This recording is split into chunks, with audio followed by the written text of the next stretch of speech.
EV6 GT. This car is 0 to 60 in just a whisker over 3 seconds. It's phenomenal. This is the Arnold Clark YouTube channel. My name's Duncan Vincent. Like and subscribe.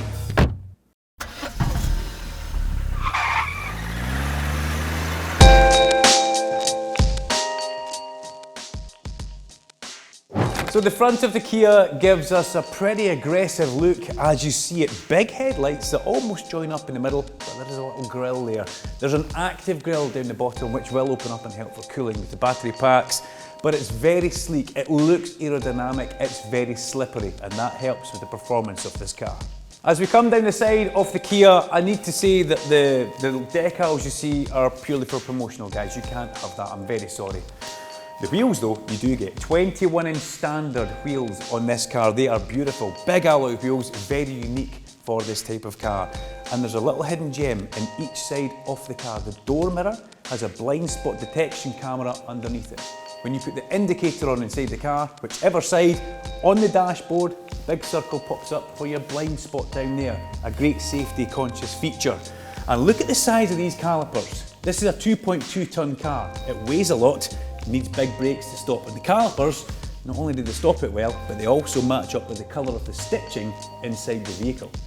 The back of the Kia is a pretty interesting feature. There's a lovely diffuser right down the bottom which is built in towards the rear bumper, and on the top of the roof a big spoiler, obviously helping you with aerodynamic efficiency. And you all know how much of a fan I am of light bars. It starts at one side of the vehicle and goes all the way across to the other side of the vehicle, giving you plenty safe driving at night. You're very, very visible there. The boot itself, 480 litres of boot space. That's big enough for anybody to be happy. And your flap for charging is right here. The inside of the Kia, straight away you can look onto the seats and you can see that that stitching matches up with the front and rear brake calipers. The dashboard, it's pretty basic, but it's got a really nice finish. It looks almost carbon fibre-esque. The big panel here is so easy to use and so easy to navigate your way through. Some EVs are very complicated and you almost get lost. That is nice and simple, and it does exactly as it says on the tin. The dashboard itself isn't too cluttered either, and the driving modes button on the wheel is where you really want to have a lot of focus. Right now we're sitting in eco mode. You push it, you can go through normal into sport, but then you've got the all-important green button, the GT button, and that's where this car really does come alive. A couple of USB ports down the front there as well, and the car is compatible with both Apple CarPlay and Android Auto. And then you come up to the middle centre console here. The driving aids are here for you. You've got reverse, neutral and drive, nice and easy, right beside your main power button. Perfect. Everything is just where you want it. The steering wheel is nice and comfortable actually, although my hands, they're maybe a little bit too big. I do catch just the edge of the buttons on that steering wheel, but that's a minor thing, isn't it? So that's the inside of the Kia. There's only one thing for us to do now. Green button and drive.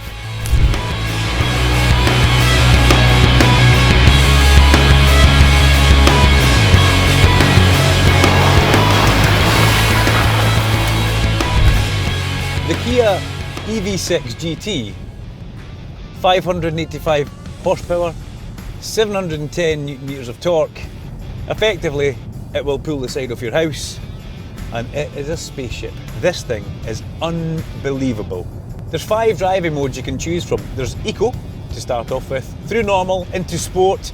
Then there's also GT, the green button on the steering wheel, which you push and the car comes alive. The car properly comes alive. The suspension becomes very, very stiff and very firm. The throttle response is insane. You only have to look at it and it's pinning you to the back of the seat. But we've also got My Drive mode, where you can set preferential settings through the system on the car. So if you want to have full power, full everything else, but you can soften off the suspension if you want to have a little bit more of a comfy ride, that is doable. But my favourite button in this car, without a shadow of a doubt, is green, and it's on the steering wheel. And it's the only button I can ever look at when I'm driving this car. WLTP figures tell us that this has a combined range of around about 263 miles. That's if you're doing both commuting out and about. If you're just in the city centre, you could possibly get that up to 315 miles, but really, Why would you buy a car like this and drive it around the city? That's just not going to happen.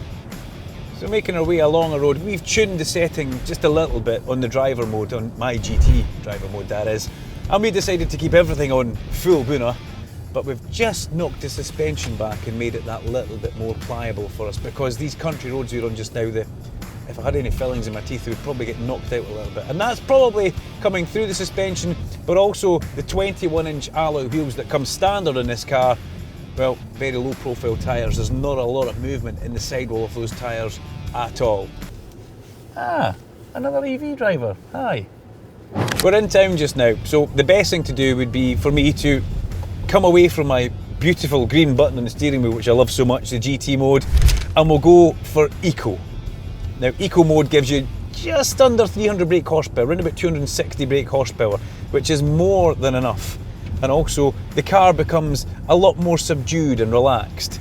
It's still on edge, don't get me wrong, it still wants to go, but it's not as aggressive on the throttle. You have to actually put a bit of movement on that throttle pedal for the car to get up and go. Sitting at a junction with the indicator on, and it automatically on the dashboard shows you the blind spot that you can't see now. I like that. Big round circle of the blind spot. That's pretty cool. We've got a clear road in front of us right now. We've pushed the green button, so let's accelerate. Ho, ho, ho! Wow, what's not to like about that? GT mode, love it. The country roads really make this car come alive. Yes, the suspension's firm, the ride feels firm, but the car itself seems to handle that pretty well. It's planted, and it should be. It weighs 2.2 tons. This is a lot of car. It doesn't feel that it's 2.2 tons when you're driving it though. It does feel quite nimble, which is quite a nice thing. The steering input is very direct and very quick. It doesn't feel like there's any sort of lag between movements in the steering wheel. It doesn't wander across the road at all. And the pillars at the front here, not taking up too much of my line of vision either. So all in all, you can see just about everything where you need to see it. We're back into the town now. We've come from the country roads where I was living on my green GT button having fun. And remember, in the town before that, we used the Eco mode. So now we're very much on normal to see what this is like. Normal still has quite a punchy accelerator, and the car, I don't think this car can ever not feel anything but alive. It wants to go, that's for sure. That's just accelerating away from the junction there. This is all done controlled under the proper speed limit, but this car has an urgency that when you put the foot down, it instantly reacts in a positive way. I've been lucky enough to drive some pretty high profile cars, some great Porsches, some lovely Ferraris, race cars as well, sports cars.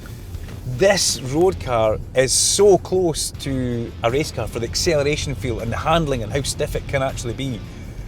Yes, it's a car that you can commute around the town, you could go pick the kids up from school, but ultimately this could be very much at home on any racetrack anywhere in the world. So this car comes in at over £63,000, but compare that to other supercars, because that's what this is. This is a supercar, and for your money, you're getting great performance. So you may be a die-hard petrol lover, you may think, nope, EV's not for me, the performance isn't there. Well, you've never driven one of these. This could be the one that makes you look twice. The performance figures, the driving fun in this car, this could be the one that brings you from petrol over to EV. Give us a comment or two in the box below. Do you agree with what I'm saying? This is 585 horsepower and 710 Newton meters of torque. This is a monster. This has been the Kia EV6 GT. I've been Duncan Vincent. Look at the smile on my face. This thing is phenomenal. Like and subscribe to Nano Clark YouTube channel and hit that little bell icon so you never miss another upload from us. But guys, this car, phenomenal.